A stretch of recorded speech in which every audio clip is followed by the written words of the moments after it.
ఈరోజు చివరి ఆషాఢ మంగళవారం. మరి ఇంతటి విశేషమైన రోజు ఈ కథను వింటే చాలు. అప్పుల బాధలు, రుణబాధలు తొలగిపోతాయి, లక్ష్మీ కటాక్షం కలుగుతుంది. మరి ఆ కథ ఏంటో ఇప్పుడు విందాం. అరుణాస్పదం అనే పట్టణంలో ప్రవరుడు అనే బ్రాహ్మణోత్తముడు ఉండేవాడు. అతడు గృహస్థ ఆశ్రమ ధర్మాలను తప్పకుండా అతిథి అభ్యాగత సేవలు చేస్తూ కాలాన్ని గడిపేవాడు. అతనికి తీర్థయాత్రలంటే చాలా మక్కువ. కానీ దేవతార్చన, మాతాపిత సేవ, అతిథి అభ్యాగత సేవ, స్వాధ్యాయము అన్నీ నియమం తప్పకుండా ఎంతో శ్రద్ధగా చేయడంతో ఎక్కడికి వెళ్ళడానికి కుదిరేది కాదు. భార్యా పిల్లలను చూసుకోవడం, చెట్లను, పశుపక్షాదులను పోషించడం, అహ్నికాలు తీర్చుకోవడం, ఇలా ఒకదాని తర్వాత ఒకటి చేస్తూ ఉండడంతో పాపం ఎంత ప్రయత్నించినా తీర్థయాత్రలకి వెళ్ళలేకపోయాడు. తీర్థయాత్రలు చేసి ఎవరైనా వచ్చారని తెలియగాని వారిని ఆహ్వానించి ఆతిథ్యమిచ్చి యాత్రా విశేషాలు తెలుసుకుంటూ ఉండేవాడు. ఒకరోజు చాలా తీర్థయాత్రలు చేసిన సిద్ధుడు ఒకడు అతని దగ్గరకు వచ్చాడు. ఆ సిద్ధుడు అతి చిన్న వయసులోనే ఎన్నో తీర్థయాత్రలు చేశాడని తెలుసుకుని, ప్రవరుడు, స్వామి, కర్తవ్య పాలనమే సర్వతీర్థ క్షేత్ర దర్శన ఫలదాయకమని తెలిసినా కూడా ఆ పవిత్ర ప్రదేశాలను ప్రత్యక్షంగా చూడాలన్నది నా కోరిక. కానీ ప్రతిరోజు కర్తవ్య నిర్వహణతోనే గడిచిపోతున్నది. నేను తీర్థయాత్రలు చేసే ఉపాయం బోధించండి అని ప్రార్థించాడు. ప్రవరాఖ్యుని గృహస్థ ధర్మపాలనా దీక్షకు సంతోషించి సిద్ధుడు ఇలా అన్నాడు. నాయనా ప్రవర, మన శాస్త్రాల్లో ఇటువంటి అవసరాల కోసమే కొన్ని సిద్ధులు, శక్తులు సంపాదించే విధానాలు చెప్పబడి ఉన్నాయి. అవి ఉపయోగించి సునాయాసంగా నీవు తీర్థయాత్రలకు వెళ్ళి రావచ్చు, నీ కర్తవ్యాలను పాటించవచ్చు. నా వద్ద ఒక పాదలేహ్యమున్నది. దీనిని నీ పాదాలకు పూసుకుంటే నీవు మనోవేగంతో సంకల్పించిన ప్రదేశానికి చేరుకుంటావు. మహా ఆనందంతో ఆ పసరును ఆ సిద్ధుడి వద్ద నుంచి స్వీకరించాడు ప్రవరుడు. మర్నాడు ప్రవరుడు ఇంటనున్న తల్లిదండ్రులను సేవించి తన నిత్య అనుష్ఠాలు పూర్తి చేసుకుని అందరి అవసరాలు తీర్చి కుటుంబ బాధ్యత భార్య సహనశీలికి అప్పగించి అతిథి అభ్యాగత సేవ చెయ్యమని చెప్పి సూర్యుడు అస్తమించే లోపల ఇంటికి చేరాలి అన్న సంకల్పంతో పాదాలకు లేపనం రాసుకుని హిమాలయ పర్వతాల్లోని పవిత్ర క్షేత్రాలు, సుందర తీర్థ ప్రదేశాలు చూడాలని బయలుదేరాడు. ఆ హిమాలయ పర్వతాల సొగసును వర్ణించడం ఆ బ్రహ్మకైనా తరమా? కొండల కోణల నుంచి ప్రవహించే సెలయేళ్ళు, నదుల సరోవరాల అలల చప్పుళ్ళు, పించాలు విప్పి ఆ ధ్వనులకు ఆనందనర్తనం చేసే నెమళ్ళు అన్నీ ఆశ్చర్యంగా చూడసాగాడు ప్రవరుడు. ఇలా ఆ రమణీయ పర్వతాలను దర్శించి ఒక ఇంటికి బయలుదేరి రేపు వచ్చి మిగిలిన ప్రదేశాలు చూద్దామనుకున్న ప్రవరుడు ఊరు చేరాలని సంకల్పించుకున్నాడు. కానీ కదల్లేకపోయాడు. మంచు నీటిలో పాదలేపనం కరిగిపోయినా వైనం తెలుసుకున్నాడు. మొదలు నరికిన వృక్షమైపోయాడు. ఓ భగవంతుడా, ఇది ఎక్కడి కర్మపాసం, ఎక్కడ అరుణాస్పదం, ఎక్కడి హిమాలయ పర్వతాలు? ఆలోచన రహితంగా రావచ్చునా? ఎంత తెలివిమాలిన పనిచేశాను. నిమిషము కనిపించకపోయినా చింతించే తల్లిదండ్రులను, అనుకూలవతి సాధ్వి అయిన అర్ధాంగిని తలుచుకుని బాధపడ్డాడు. ఆడుతూ పాడుతూ చదువుకుంటూ ఉండే నా ప్రియ శిష్యులు ఎంత విచారిస్తారో, అతిథులకు భోజన సదుపాయాలు ఏమవుతాయో, అగ్నిహోత్రాలు, నిత్యానుష్ఠానాలు లేని ఈ దుస్థితి ఎవరికీ రాకూడదు అని పరిపరిమితాలా విచారించాడు ప్రవరుడు. ఇంతలో వరూదిని అనే గంధర్వకన్య ప్రవరాఖ్యుని ప్రలోభ పెట్టాలని అనేక ప్రయత్నాలు చేసింది. అనుష్ఠానాలు చేయలేకపోతానేమో అన్న దుఃఖం ఒకవైపు, వరూదిని శృంగార చేష్టలు ఒకవైపు. ఇంతలో సూర్యుడు అస్తమిస్తాడని తెలిసి సంధ్యవార్చని జీవితం వ్యర్థం అనిపించింది ప్రవరుడికి. ఇన్నాళ్ళు నేను చేసిన అనుష్ఠానము ఆగిపోతుందా అని అనుకుని భ్రాంతి చెందాడు. ఇంతలో దుఃఖాన్ని వదిలి కర్తవ్యం ఆలోచించాలని ప్రవరుడు అనుష్ఠానాలు చేయాలని దృఢ సంకల్పంతో అగ్నిదేవుణ్ణి మనసులో తలుచుకుని, నేనే కనుక నిత్యానుష్ఠాన తత్పరుణ్ణైతే, కర్తవ్య పాలన దక్షుణ్ణి అయితే ఆ అగ్నిదేవుడే నాకు దారి చూపుగాక అని అనుకున్న మరుక్షణం అరుణాస్పదంలోని తన గృహంలో ఉన్నాడు ప్రవరుడు. కర్మసాక్షి అయిన ఆ భగవంతుడికి నమస్కారం చేసి అనుష్ఠం చేసుకుని ఇంటిళ్ల పాదిని ఆనందపరిచాడు ప్రవరుడు. నారదుడు భూలోక ప్రయాణాన్ని ముగించుకుని తిరిగి దేవలోకానికి బయలుదేరుతూ సంధ్యా సమయం కావడం వల్ల సంధ్యావందనం కోసం స్నానం చెయ్యాలని ఒక వాగులోకి ప్రవేశిస్తూ ఉండగా నారదుడి కాలికి ఒక పుర్రె తగిలింది. ఆ పుర్రెపై ఇలా రాసి ఉంది, ఈ తల ముల్లోకాలను దర్శిస్తుంది అని రాసి ఉంది. ఏమిటి ఈ పొరపాటు? చనిపోయి పడిపోయినా ఈ పొర్రె ముల్లోకాలను ఎలా దర్శిస్తుంది అనే సందేహం నారదుడిలో కలిగింది. ఇక నారదుడు సంధ్యావందనాన్ని ముగించుకుని ఆ పుర్రెను తీసుకుని వైకుంఠానికి బయలుదేరాడు. ఇక వైకుంఠాన్ని చేరుకుని మహావిష్ణువుతో ఇలా అన్నాడు నారదుడు: స్వామి, ఈ పుర్రెపై ముల్లోకాలను దర్శిస్తాను అని రాసి ఉంది. మరి వీడేమో చనిపోయి భూలోకంలో పడి ఉంటే ఈ పుర్రెను నేను తీసుకువచ్చాను. ఇది ఎలా సాధ్యం అని ప్రశ్నించాడు నారదుడు. దానికి శ్రీ మహావిష్ణువు చిరునవ్వు నవ్వి, చూడు నారదా, ఈ రాతల గురించి నాకు తెలియదు. కేవలం నేను జీవుల పోషణ బాధ్యతను మాత్రమే నిర్వహిస్తాను. ఈ విషయం గురించి నీవు పరమేశ్వరుని అడగడం చాలా మంచిది అని సమాధానం చెప్పాడు మహావిష్ణువు. ఇక నారదుడు ఆ పుర్రెను తీసుకుని కైలాసంలో ఉన్న శివుడిని చేరుకున్నాడు.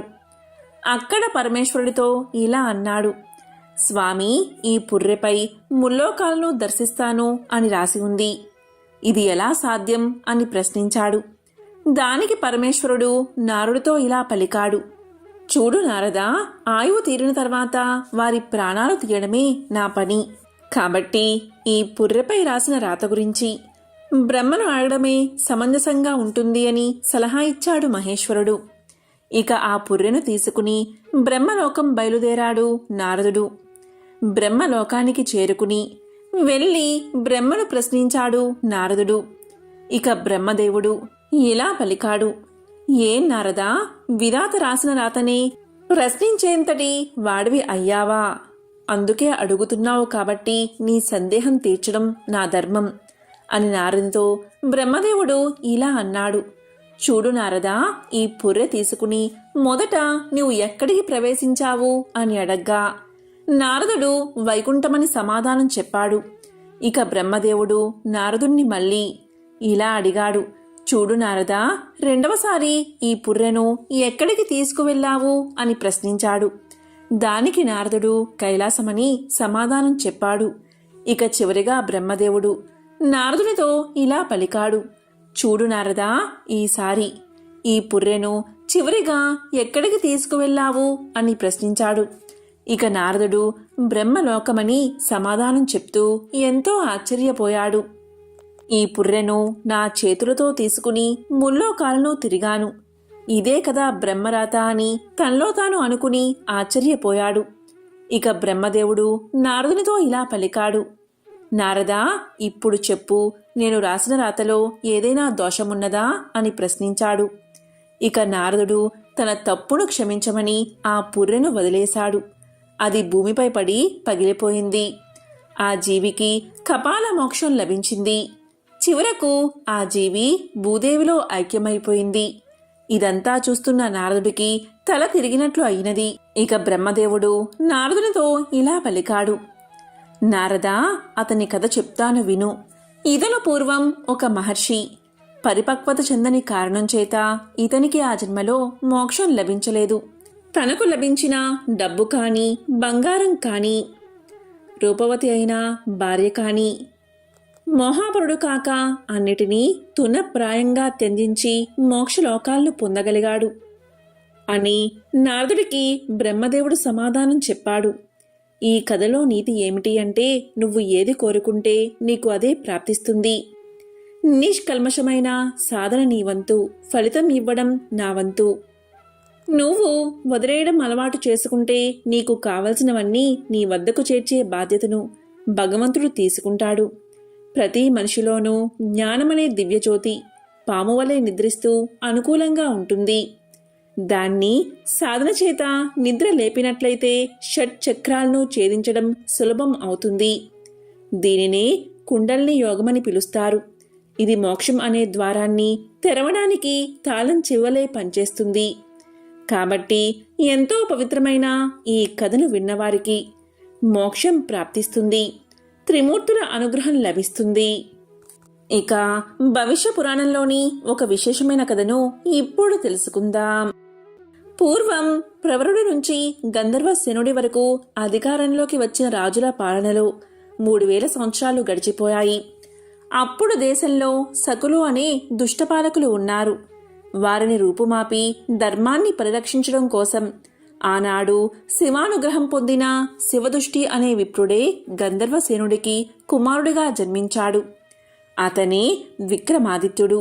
బాల్యం నుంచే విక్రమాదిత్యుడు ఎంతో తెలివిగా ఉండేవాడు. 5 సంవత్సరాల వయసులోనే విక్రమాదిత్యుడు తపస్సు చేసుకోవడానికి అడవికి వెళ్ళిపోయాడు. 12 సంవత్సరాల పాటు శివుడి గురించి కఠోరమైన తపస్సు చేశాడు. ఆ తపస్సుకు మెచ్చి శివుడు ఆయన్ని అనుగ్రహించాడు. శివుడి సూచన మేరకు భూమి లోపల అంబావతి అనే నగరంలో ఉన్న దివ్య సింహాసనాన్ని బయటకు తెచ్చాడు. అదే సింహాసనం మీద కూర్చుని రాజ్యపాలన కొనసాగించాడు విక్రమాదిత్యుడు. నాటి నుంచి అది విక్రమార్క సింహాసనంగా విఖ్యాతి చెందింది. విక్రమార్క సింహాసనానికి 32 మెట్లు ఉంటాయి. ఆ మెట్ల మీద వరుసగా 32 సాలవంజికలు ఉంటాయి. పార్వతీదేవి ఈ దివ్య సింహాసనాన్ని పరిరక్షించడానికి వైతాళుడు అనేవాణ్ణి పంపించింది. వచ్చిన వైతాళుడు సింహాసనాన్ని అలాగే దానిమీద కూర్చుని విక్రమాదిత్యుణ్ణి కూడా సదా రక్షిస్తూ ఉంటాడు. ఈ వైతాళుణ్ణి బేతాళుడు అని పిలుస్తారు. ఆ సమయంలోనే పార్వతీదేవి సింహాసన సంరక్షణానికి పంపిన బేతాళుడు ఒక బ్రాహ్మణుడి రూపాన్ని ధరించి ఆ సభలోకి వచ్చి విక్రమార్కుణ్ణి జయీభవ దిగ్విజయీభవ అని ఆశీర్వదించాడు. విక్రమాదిత్యుడు ఆయన్ని సాదరంగా స్వాగతించి సత్కరించి ఉచిత ఆసనం మీద కూర్చోబెట్టాడు. అక్కడ కూర్చున్న బ్రాహ్మణుడి రూపంలో ఉన్న బేతాళుడు విక్రమార్కుడి తెలివితేటలు పరీక్షించాలి అని ఆయనతో ఇలా అన్నాడు. ఓ విక్రమార్క మహారాజా, మీకు ఒక కథ చెప్తాను, వినండి, మీరు నాకు జవాబు చెప్పాలి అని కోరతాడు. సరే అన్నాడు విక్రమార్కుడు. ఇక బేతాళుడు ఇలా చెప్పడం ప్రారంభించాడు. ఓ విక్రమార్క మహారాజా, పూర్వం సకల సౌభాగ్యాలతో వర్ధిల్లే వర్ధమానపురి అనే నగరముంది. రూపసేనుడు అనేవాడు ఆ నగరానికి అధిపతి. ఆయన భార్య గొప్ప పతివ్రత. ఒకనాడు రూపసేనుడు కొలువుతీరిన సభకు వీరవరుడు అనే క్షత్రియుడు తన భార్య, కుమారుడు, కుమార్తెలతో కలిసి రాజసభలోకి వచ్చాడు. తన కుటుంబాన్ని పోషించుకోవడానికి తగిన పని కల్పించమని రాజుని ప్రాధేయపడ్డాడు. రూపసేనుడు ఆ క్షత్రుడి మాటల్లో ఉన్న వినయం, నీతి, నిజాయితీ అతన్ని కదిలించాయి. వెంటనే వీరవరుణ్ణి ఆ రోజు నుంచి తన సింహద్వారానికి రక్షకుడిగా నియమించాడు. అంతేకాదు, వేతనం రోజుకి 1000 బంగారు నాణాలను ప్రకటించాడు. ఇక వీరవరుడు రాజుకు కృతజ్ఞతలు తెలిపి తన విధిని తాను నిర్వర్తించసాగాడు. కొద్ది రోజుల తర్వాత రూపసేనుడు చారుల్ని పిలిచి తాను ఇచ్చే బంగారు నాణాలను వీరవరుడు ఎలా ఖర్చు చేస్తున్నాడో గమనించమని చెప్పి పంపాడు. ఇక చారులు వచ్చి వీరవరుడు ఖర్చు చేసే వైనాన్ని సవివరంగా రాజుకు చెప్పారు.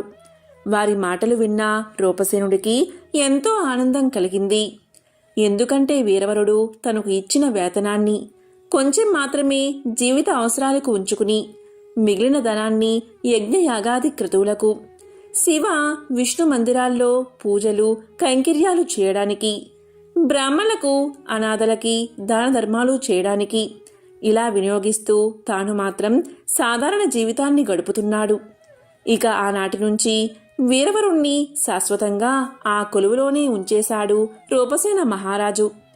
ఒకరోజు అర్ధరాత్రి భయంకరంగా వాన కురుస్తూ ఉంది.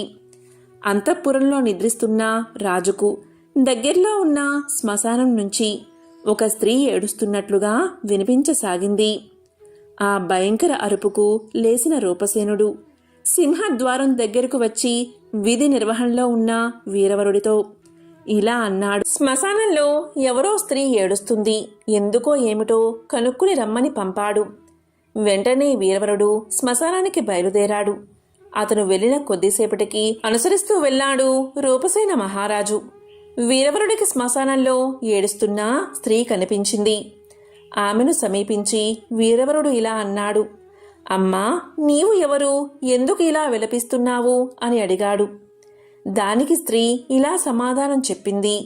నాయనా, నేను ఈ రాజ్యానికి లక్ష్మిని, ఈ రాజ్య భోగాలకు, ప్రజల సుఖానికి ఆనందానికి కారకురాలని.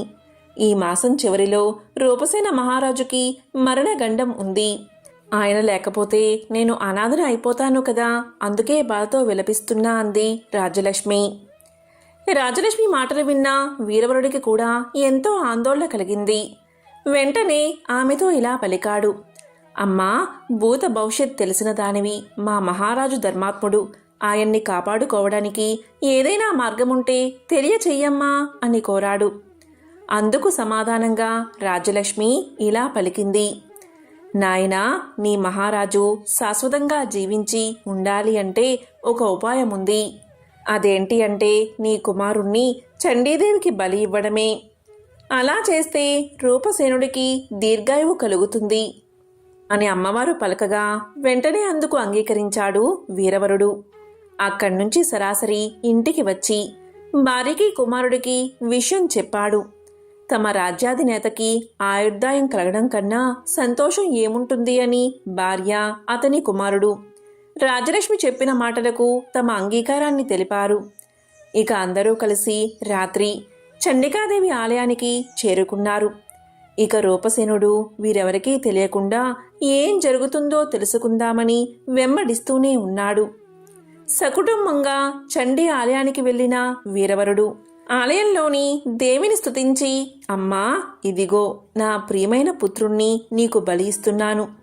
ఇతన్ని స్వీకరించి నా మహారాజుకి దీర్ఘ ఆయుర్దాయాన్ని ప్రసాదించు అని కోరి వెంటనే తన పుత్రుడి తలను ఒక్క వేటితో నరికేశాడు.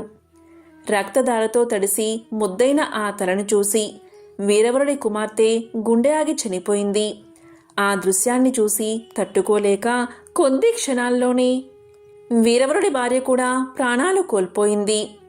ఇక గుండె దిటవు చేసుకున్న వీరవరుడు తిరిగి దేవి వద్దకు వచ్చి తన తలను కూడా నరుక్కుని అమ్మవారికి సమర్పించాడు. ఇక జరుగుతున్న సంఘటనల్ని చూసిన మహారాజు రూపసేనుడి మనసు ఎంతగానో చలించిపోయింది.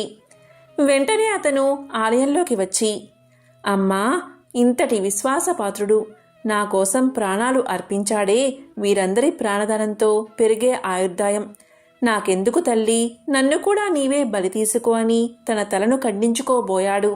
ఇక వెంటనే చండీదేవి ప్రత్యక్షమై, రాజా, ఆగు, నీకు ఇంతకు ముందే దీర్ఘ ఆయుర్దాయాన్ని ప్రసాదించేశాను, ఇంకేం వరం కావాలో కోరుకోమంది.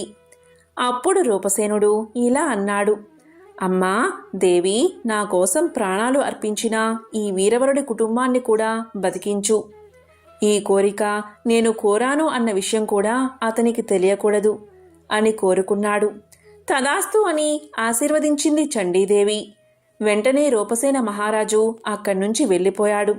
ఆశ్చర్యంగా కొద్ది క్షణాల్లోనే వీరవరుడు, అతని భార్య, కుమారులు, కుమార్తె నిద్ర నుంచి లేచినట్లు ప్రాణాలతో పైకి లేచారు. ఇదంతా చండీదేవి అనుగ్రహమేనని భావించి ఆమెకి మరోసారి నమస్కారం చేశాడు వీరవరుడు. తిరిగి యథావిధిగా తన బాధ్యతలు నిర్వర్తించడానికి సింహద్వారం వద్దకు వెళ్ళిపోయాడు.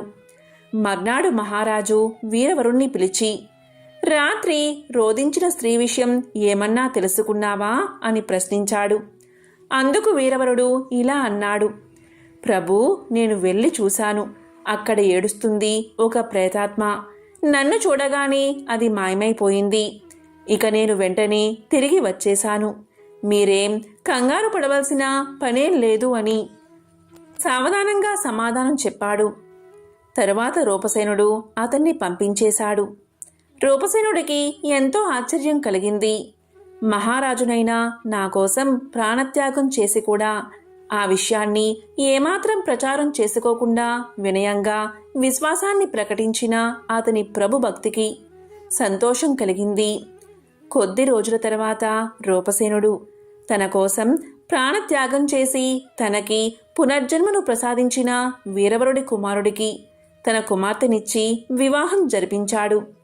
ఆనాటి నుంచి వీరవరుణ్ణి ఒక సేవకుడిగా కాక ప్రియమిత్రుడిగా సంభావించాడు.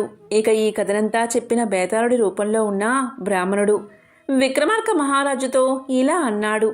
ఓ విక్రమార్క మహారాజా, మీరు విన్న ఈ కథలో రూపసేనుడు, వీరవరుడు ఒకరి కోసం ఒకరు ప్రాణత్యాగం చేశారు కదా. మీకు వీరిద్దరిలో ఎవరు చేసిన త్యాగం గొప్పది అనిపిస్తుంది అని ప్రశ్నించాడు. దానికి విక్రమార్క మహారాజు ఇలా సమాధానం చెప్పాడు. ఓ బ్రాహ్మణోత్తమా, ఈ కథలోని సంఘటనల ప్రకారం ఇద్దరూ కూడా ఆదర్శవంతమైన త్యాగాలను చేశారు. అయితే రూపసేనుడు చేసిన ప్రాణత్యాగమే వీరవరుడు చేసిన ప్రాణత్యాగం కన్నా గొప్పది అని నాకు అనిపిస్తుంది. ఎందుకంటే వీరవరుడు రాజుకు సేవకుడు, సేవకుడి ధర్మం రాజును రక్షించడం. ఆ ధర్మాన్ని అతను త్రికరణ శుద్ధిగా నిర్వర్తించాడు. ఇది చాలా గొప్ప విషయం, ఇందులో ఎటువంటి సందేహమూ లేదు. అయితే రూపసేన మహారాజు చేయబోయిన ప్రాణత్యాగం ఇంకా గొప్పది. మహారాజు ఒక సేవకుడి కోసం తన ప్రాణాలను త్యాగం చెయ్యాల్సిన అవసరం లేదు. అయినా ఆయన ఆ పని చెయ్యబోయాడు కనుక రాజు చేసిన త్యాగమే గొప్పది అని సమాధానం చెప్పాడు. అందుకు బ్రాహ్మణుడి రూపంలో ఉన్న బేతాళుడు ఎంతగానో సంతోషించాడు. తన తెలివితో ఆలోచించి చక్కని సమాధానం చెప్పాడు అని మనసులో అనుకున్నాడు. ఇక బ్రాహ్మణి రూపంలో ఉన్న బేతాళుడు విక్రమార్క మహారాజును దీవించాడు. కాబట్టి ఎంతో పవిత్రమైన భవిష్య పురాణంలో ఉన్న ఈ కథను ఈరోజు విన్నా, చెప్పినా, వినిపించినా జన్మల పాపాలు తొలగి కోటి జన్మల పుణ్యం వస్తుంది, సకల శుభాలు కలుగుతాయి. పూర్వకాలంలో కుండినము అనే పట్టణం సింధు దేశంలో ఉండేది. ఆ పట్టణంలో కౌండిన్య నామంతో ఒక బ్రాహ్మణుడు ఉండేవాడు. అతని భార్య పేరు గుణశీల. ఆమె వివాహం జరిగిన దగ్గర నుంచి ఎప్పుడు చూసినా ఏడుస్తూనే ఉండేది. ఆ బ్రాహ్మణ జంటకు కొడుకులు, కూతుళ్ళు, కోడళ్ళు, అల్లుళ్ళు ఉన్నారు. ఆమెకు సకల భోగభాగ్యాలు ఉన్నా కాని ఎప్పుడూ కూడా ఎందుకు ఏడుస్తుందో ఎవరికి అర్థం అయ్యేది కాదు. ఈమె ఏడుపు విని చుట్టుపక్కల వాళ్ళంతా ఎందుకు ఈమె ఇలా ఏడుస్తుంది, ఈమె అరుపులు వింటుంటే దరిద్రానికి సంకేతంగా అనిపిస్తుంది అని తిట్టుకునేవారు. ఈమె ఏడవడానికి ఏదో ఒక వంక చూసుకునేది. పిల్లి చచ్చినా, ఇంట్లో బల్లి చచ్చినా, వీధిలో కుక్క చచ్చినా దాన్ని ఒడిలో పెట్టుకుని ఏడుస్తూనే ఉండేది.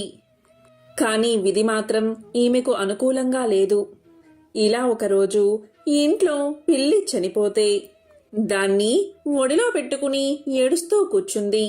ఆమె ఎప్పుడైతే దాన్ని ఒడిలో పెట్టుకుని ఏడుస్తూ ఉందో వెంటనే ఆ పిల్లి చచ్చింది కాస్త బతికిలేచి వెళ్ళిపోయింది. మరలా తెల్లవారేసరికి ఈ ఇంట్లో ఒక బల్లి చనిపోయింది. దాన్ని కూడా ఒడిలో పెట్టుకుని ఏడుస్తూ ఉంది. అక్కడ కూడా ఆశ్చర్యం జరిగింది. ఆమె ఒడిలో పెట్టుకుని ఏడవడం మొదలు పెట్టగానే ఆ బల్లికి తిరిగి ప్రాణం వచ్చి వెంటనే వెళ్ళిపోయింది. ఆమె జరిగిందంతా చూసి ఏడవడానికి కారణం లేకపోయిందే అని ఇంకా ఏడవడం మొదలు పెట్టింది. ఇలా ఉండగా ఒకరోజు వీధిలో ఒక కుక్క చనిపోయింది. దాని దగ్గరకు వెళ్లి ఒడిలో కుక్కను పెట్టుకుని ఏడుస్తూ ఉంది. ఆమె అలా ఒడిలో పెట్టుకుని ఏడవడం మొదలు పెట్టగానే ఒక్క దెబ్బకు ఆ కుక్క బతికి పరుగు పెట్టింది. అది చూసి, దేవుడా, నాకు మనస్ఫూర్తిగా ఏడ్చే స్వతంత్రం కూడా లేకుండా చేస్తున్నావు అని బోరున ఏడవడం మొదలుపెట్టింది. ఇదంతా చూసిన జనానికి ఇదేదో వింతగా అనిపించింది. అలా వారు ఆమె వైపు విచిత్రంగా చూడసాగారు. ఇక ఏడవడానికి కుదరడం లేదు అని ఒక ఉపాయం చేసింది. బయట ఉన్న తేలులను తీసుకువచ్చి ఉప్పు పాత్రల్లో, మిగతా పాత్రల్లో తేలుల్లో, జర్రుల్లో ఉంచింది. ఎందుకు అంటే కూతుర్లు, కోడళ్ళు అలా వంట నిమిత్తం చేతులు ఆ పాత్రలో పెట్టగానే అవి కుడతాయి కనుక ఆ నొప్పితో వారు ఏడుస్తూ ఉంటే వారి పక్కన కూర్చుని ఏడవచ్చు అని ఈమె ఆలోచన. కాని విధి మాత్రం ఆమెకు వ్యతిరేకంగా ఉంది. కూతుర్లో, కోడళ్ళు వాటిలో తమ చేతులు పెట్టగా జర్రెలు అలాగే తేల్లో వస్తువులుగా మారిపోయాయి. అంతేకాదు, తన కొడుకుల బట్టల్లో పాములు ఉంచేది. అలా పాములు కరిస్తే కొడుకులు చచ్చిపోతే ఏడవచ్చు అని ఈమె ఆలోచన. కాని విధి మాత్రం వేరేగా ఆలోచన చేసింది. ఆ పాములు కాస్త బంగారు మొలతాలలా అయిపోయాయి. ఇక కొడుకులు బట్టల్లో చెయ్యిలో పెట్టగానే బంగారు మొలతాళ్ళు వాడి చేతికి అందాయి. వెంటనే కొడుకులు, అమ్మా, బట్టల్లో బంగారు మొలతాడు ఎందుకు ఉంచావమ్మా అని అడగ్గానే దానికి ఆమె, నాయనా వాటిని తీసి జాగ్రత్తగా దాచుకోండి అని పలికేది. అలా ఆమె ఏమి చేసినా ఏడవడానికి అవకాశం దొరకకపోవడం వల్ల ఆమె అడవికి పోయి అక్కడ కూర్చుని ఏడవడం మొదలుపెట్టింది. అలా ఏడుస్తున్న సమయంలో పార్వతీ పరమేశ్వరులు ఆ మార్గం గుండా పోతూ ఆమెను చూసి ఇలా పలికారు. ఎందుకమ్మా ఏడుస్తున్నావు అని అడగ్గా దానికి ఆమె ఇలా సమాధానం చెప్తుంది. ఓ మహనీయ దంపతుల్లారా, నాకు అష్టైశ్వర్యాలు ఉన్నాయి, కానీ ఎప్పుడు ఏడవాలనే బుద్ధి పుడుతుంది. అలా ఏడుస్తుంటేనే నాకు మంచిగా అనిపిస్తుంది. దానికి కారణం మీరే చెప్పాలి అని బ్రతిమాలుతుంది. అప్పుడు పార్వతీదేవి మొత్తం తెలుసుకుని ఇలా అంటుంది. ఓ గుణశీల, పూర్వం నీవు కందాబచ్చలి నోమును నోచావు, కానీ దానికి ఉద్యాపన చేయడం మర్చిపోయావు. అందువల్లే ఈ జన్మలో ఈ గ్రహచారం నీకు పట్టింది. నీవు ఈ నోము నోయడం వల్ల మంచి సంతానం సర్వభోగాలు కలిగాయి అని పలకగా గుణశీల అమ్మవారిని చూసి, అమ్మా, ఈ నోముకు ఉద్యాపన ఎలా చెయ్యాలో చెప్పమని కోరింది. దానికి అమ్మవారు ఇలా చెప్తుంది. అయితే విను. వెండితో కంద దుంపను చేయించు, బంగారంతో బచ్చలి తీగ చేయించు, మంచి కంద సేరు, బచ్చలి అరసేరు, 5 మానికల బియ్యం, పసుపు కుంకుమలతో, నల్ల పూసలు, రవికల గుడ్డలు, మెట్టెలు, మంగళ సూత్రాలతో, ముత్తైదువులకు దక్షిణ తాంబూలాలతో వాయనాలు సమర్పించు అని పార్వతీదేవికి చెప్పింది. అంతట గుణశీల ఇలా పలుకుతుంది. అయితే తల్లి, నేను వచ్చేంత వరకు ఇక్కడే ఉండమని ప్రార్థించి పరుగు పరుగున ఇంటికి పోయి అన్ని వస్తువులు తీసుకువచ్చి పార్వతీ అమ్మవారికి సమర్పించి ఉద్యాపన చేసింది. ఇక పార్వతీ అమ్మవారు నిండు హృదయంతో ఆమెకు ఆశీస్సులు అందించారు. అంతతో అమ్మవారు అంతర్ధానమయ్యారు. ఇక గుణశీల ఇంటికి వచ్చి జరిగిందంతా ఇంట్లో వారికి చెప్పేసరికి అందరూ ఆశ్చర్యపోయారు. 4 జాతుల వారు కుల భేదం లేకుండా ఈ వ్రతాన్ని ఆచరిస్తే సమస్త దుఃఖాలు తొలగిపోతాయని ఆమె చెప్పింది. దాంతో అందరూ కందాబచ్చలి వ్రతాన్ని ఆచరించి సర్వదుఃఖాలను పోగొట్టుకుని సుఖంగా జీవించారు. ఈ వ్రత కథను ఎవరైతే వింటారో వారికి సమస్త దుఃఖాలు తొలగిపోయి సకల శుభాలు కలుగుతాయి. పూర్వం గండకీ నదీ తీరాన ఉన్న సిరిపురం రాజ్యాన్ని వేరసేన మహారాజు జనారంజకంగా పరిపాలిస్తూ ఉండేవాడు. పాడి పంటలతో సుఖ సంతోషాలతో ప్రజలు ఆనందంగా జీవిస్తూ ఉండేవారు. ఈ వీరసేన మహారాజుకు వేట అంటే మిక్కిలి మక్కువ. అతను ఒకసారి గండకీ నదీ తీరాన్ని ఆనుకుని ఉన్న అడవిలోకి బయలుదేరాడు. చాలాసేపు క్రూర జంతువుల్ని వేటాడాడు. దాంతో రాజు రెట్టించిన ఉత్సాహంతో బాగా దట్టమైన అడవిలోకి వెళ్లిపోయి దారిని తప్పాడు. వెనుక ఉన్న సైన్యాలు రాజుని అందుకోలేక వెనుక పడ్డారు. ఇలా 2 రోజులు గడిచాయి. రాజు జాడ కోసం సైన్యాలు 4 భాగాలుగా విడిపోయి 4 దిక్కులా గాలించి అతి కష్టం మీద 3వ రోజున రాజు జాడ కనుక్కుని అందరూ ఒక చోటకు చేరుకున్నారు. గుర్రం మీద 3 రోజులు ఒంటరిగా ప్రయాణించిన రాజు బాగా అలసిపోయి నిస్సత్తువుగా ఉండిపోయాడు. వెంట తెచ్చుకున్న ఆహార పదార్థాలు నీళ్లు ఖర్చయిపోవడంతో సైనికులు కూడా అలసిపోయి ఆకలితో ఉన్నారు. చాలాసేపు గాలింపు తర్వాత వాళ్ళకి ఒక చిన్న పంట పొలం కనిపించింది. దాంట్లో చెరుకు, మొక్కజొన్న పంటలు ఉన్నాయి. దాంతోపాటు మామిడి, సీతాఫలం బాగా విరగకాచి ఉన్నాయి. మధ్యలో తీయని నీటితో కూడిన ఒక బావి ఉంది.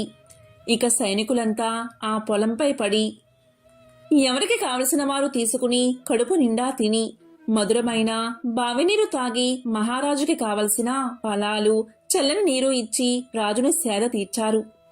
కాసేపటికి తేరుకున్న మహారాజు తన సైన్యంతో సహా రాజ్యాన్ని చేరుకున్నాడు. కానీ చిత్రంగా మరుసటి రోజు నుంచి రాజుకి తీవ్ర అశాంతి, అనారోగ్యం మొదలయ్యాయి. రోజు రోజుకి క్షీణిస్తూ మంచం పట్టాడు మహారాజు. రాజవైద్యులు ఎన్ని చికిత్సలు చేసినా రాజుకి ఆరోగ్యం చేకూరలేదు. ఈ విధంగా రోజులు నెలలు గడిచినా కూడా తన రోగం తగ్గకపోయేసరికి రాజు తన గురువైన తపోధనుడైన సదానంద మహర్షిని పిలిపించి తన సమస్యను పూర్తిగా వివరించాడు. అప్పుడు ఆ మహర్షి తన దివ్య దృష్టితో జరిగిందంతా తెలుసుకుని ఇలా పలికాడు. రాజా, రాజన్నవాడు ప్రజల్ని క్రూర మృగాల నుంచి రక్షించాలి. అది కూడా ప్రజలు క్రూర జంతువుల వల్ల తమకి ప్రాణభయం ఉందని ఫిర్యాదు చేసినప్పుడు మాత్రమే చేయాలి. కానీ నీవు మృగ వినోదం కోసం అకారణంగా జంతువుల్ని వేటాడి మూగ జంతువుల్ని హింసించావు. పైగా నీ సైనికులు ఓ పైరు పంటలో చొరబడి పేద రైతు యొక్క కష్టాన్ని దోచుకుని తిన్నారు. అందులో కూడా నీ సైనికులు అతని అనుమతి తీసుకోలేదు. అందులో నీకు కూడా భాగం ఉంది. ఆ పాపం కలిపురుషుడిగా మారి నిన్ను వేటాడుతుంది అని చెప్పాడు మహర్షి. ఇది విన్న రాజు ఎంతో ఆశ్చర్యపోయి ఇలా పలికాడు. మహాత్మా, మన్నించండి. నేను ఈ దేశపు రాజుని కదా. నా రాజ్యంలో ఉన్న సకల ప్రజల మీద, వాళ్ళ ఆస్తుల మీద, ధనధాన్యాలు, పంట పొలాలు, తోటలు, వ్యాపారాలు అన్నిటిపైన నాకు సర్వాధికారాలు ఉన్నాయి కదా. మరి నాకు పాపం ఎలా అంటుతుంది అని అడిగాడు. దానికి మహర్షి ఇలా చెప్పాడు. రాజా, నువ్వు చెప్పింది నిజమే. స్వయంగా నువ్వు ఆ రైతు తోటలోకి వెళ్లి నీకు కావాల్సింది తిని నీ సైనికులకు పంచినా నీకు దోషం అంటదు. లేదా నీ ఆజ్ఞపైన నీ సైనికులు ఆ తోటలోంచి పళ్ళు నీరు నీకు తీసుకువచ్చినా నీకు దోషం అంటదు. ఇక్కడే నువ్వు ధర్మదేవతని సరిగ్గా అర్థం చేసుకోవాలి. పై రెండు విషయాలు జరిగి ఉంటే నీకు దోషం అంటేదే కాదు. కానీ నీ సైనికుల అనాలోచిత చర్య వల్ల తాత్కాలికంగా నీకు ఉపశమనం లభించింది. కానీ ఆ దోష ఫలితాన్ని నువ్వు అనుభవించాల్సి వచ్చింది అని చెప్పాడు మహర్షి. ఇక రాజు సుదీర్ఘంగా ఆలోచించి, మహాత్మా, దీనికి పరిహారాన్ని, ప్రాయశ్చిత్తాన్ని చెప్పండని కోరాడు. ఇక మహర్షిని చూసిన మహారాజు అప్పటికప్పుడు ఆ పంట పొలం రైతును పిలిపించాడు. ఆ రైతు పేద యువకుడైన ముకుందుడు. చక్కనైన రూపం కలవాడు. కాయకష్టం చేసుకుని తనకున్న చిన్న పొలంలో రకరకాల పళ్ళు ఫలాలు పండిస్తూ వృద్ధులైన తన తల్లిదండ్రులను పోషించుకుంటూ ఉన్నాడు. రాజు యొక్క సైన్యం తన పంటని మొత్తం కాజేయడంతో గత నెల రోజులుగా తల్లిదండ్రులకు సరైన తిండి కూడా పెట్టలేక చాలా దీనస్థితిలో ఉన్నాడు. ఇక రాజు అతనికి క్షమాపణ చెప్పి తన తప్పుకి పరిహారంగా 1000 బంగారు నాణాలు బహుకరించాడు. అప్పుడు పేద రైతు మహా ఆనందపడి ఇలా పలికాడు.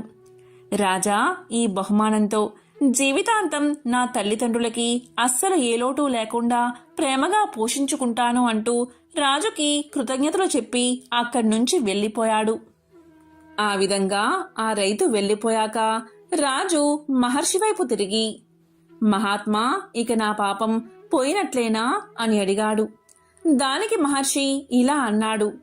రాజు రాజైన వాడు ఎప్పటికప్పుడు ధర్మశాస్త్రాలు, నీతి శాస్త్రాలను క్షుణ్ణంగా అధ్యయనం చెయ్యాలి. లేదా ఎవరి దగ్గర నుంచైనా తెలుసుకుంటూ ఉండాలి. ప్రస్తుతానికి నీ పాపం తొలగిపోయింది, కానీ ఇంకా మిగిలే ఉంది అన్నాడు మహర్షి.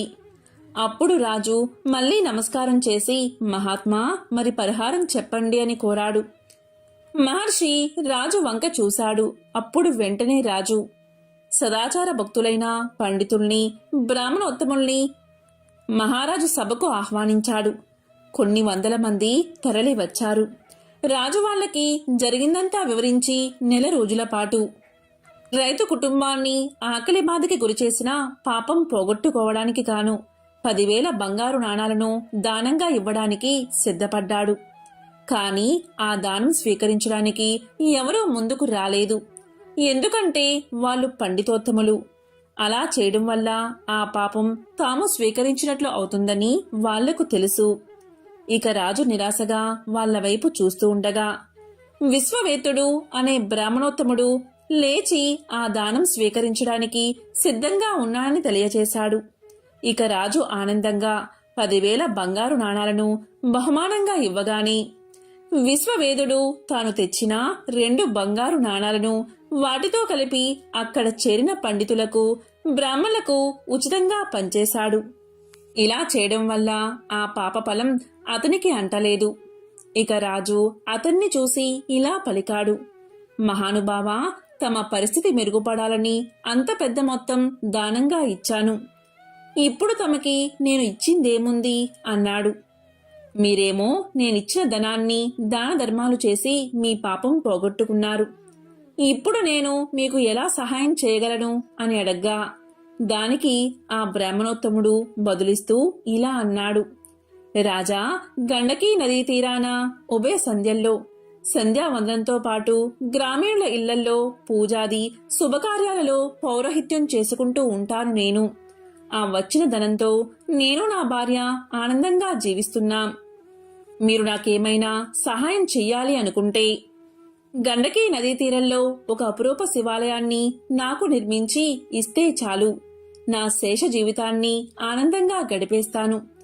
దాంతో మా ఇద్దరి జీవితాలు ఆ పరమేశ్వరుడి అనుగ్రహం వల్ల పరిపూర్ణమవుతాయి అని చెప్పగా, రాజుదానికి ఆనందంగా ఒప్పుకుని ఆ బ్రాహ్మణుడికి శివాలయం కట్టించి ధర్మదేవత యొక్క అనుగ్రహం పొంది ధన్యుడు అయ్యాడు రాజు.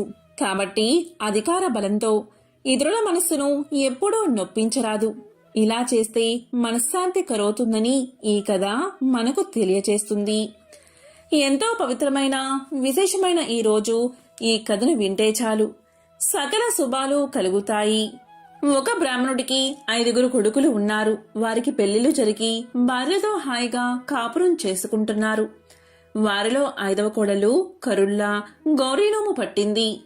ఆమె సూర్యుణ్ణి ఆరాధిస్తూ అత్త సొమ్ము అక్కర్లేదు, మామ సొమ్ము అక్కర్లేదు, పుత్రి సొమ్మొద్దు, పురుషుని సొమ్ము అసలే వద్దు, నా సొమ్ము నాకిమ్ము అని పలికేది. రోజు ఈ విధంగా అండం విన్న అత్తా మామలు, బావా మరదళ్ళు, తోడి కోడళ్ళు భర్తకు ఆమెపై కోపం వచ్చింది. అందరూ కలిసి ఒకరోజు ఆమె నిద్రపోతూ ఉండగా మంచంతో సహా ఆమెను అడవిలో విడిచి వచ్చారు. ఆమె నిద్ర లేచింది. భయపడక ఆమె అక్కడే స్నానం చేసి సూర్యదేవుణ్ణి ప్రార్థిస్తూ ఉండగా దోసిట రత్నాలు పడ్డాయి. వాటితో పసుపు, కుంకుమ, కొంచెం ఉప్పు, మిరపకాయలు, బియ్యము కొని ఒక ముసలవాని సహాయంతో ఆ సమీప గ్రామాన చిన్న ఇంటిలో ఉన్నది. ఎప్పుడైతే ఈమెను ఇలా చేశారో వారికి దరిద్రం పట్టి పల్లె పల్లెకు తిరుగుతూ అడుక్కుంటూ జీవితం గడపడం మొదలుపెట్టారు. అలా ఊరు తిరుగుతూ ఉండగా ఒక దగ్గర సూర్య నమస్కారం చేస్తున్న ఈమెను చూశారు. మన అమ్మాయి కూడా ఇలాగే సూర్య నమస్కారం చేసేది అని వారిలో వారు అనుకున్నారు. సూర్యుడి కరుణ వల్ల అక్కడ మేడలు, మిద్దెలు, ఇల్లు, వాకిళ్ళు, తోటలు, దొడ్లు విపరీతంగా కొన్నది ఆమె. నిత్యాన్నదానం చేసేది. ఒకరోజు అత్తామామలు వచ్చి అన్నం పెట్టమన్నారు. నా అత్తామామ మీలాగే ఉండేవారని వారిని చూసి పలికింది. ఇంతలో భర్త వచ్చాడు. ముగ్గురుకు తలంటు పోసి కొత్త బట్టలు కట్టబెట్టింది. వారితో కరుళ్ళు కొత్తవి కంచెంలో పెట్టి కరుళ్ళ గౌరీనోము నోయించింది. ఇలా 5 సంవత్సరాలు చేయించగానే వారి పాపాలన్నీ తొలగిపోయాయి. దాంతో వారు కోడలతో సహా ఎంతో ఆనందంగా జీవనం సాగించారు. ఎంతో పవిత్రమైన విశేషమైన ఈ కథను విన్నవారికి సకల శుభాలు కలుగుతాయి. ఓం నమో నారాయణాయ. ఓం శ్రీ మహాలక్ష్మియే నమః. ఓం శ్రీ మాత్రే నమః. ఓం నమః శివాయ.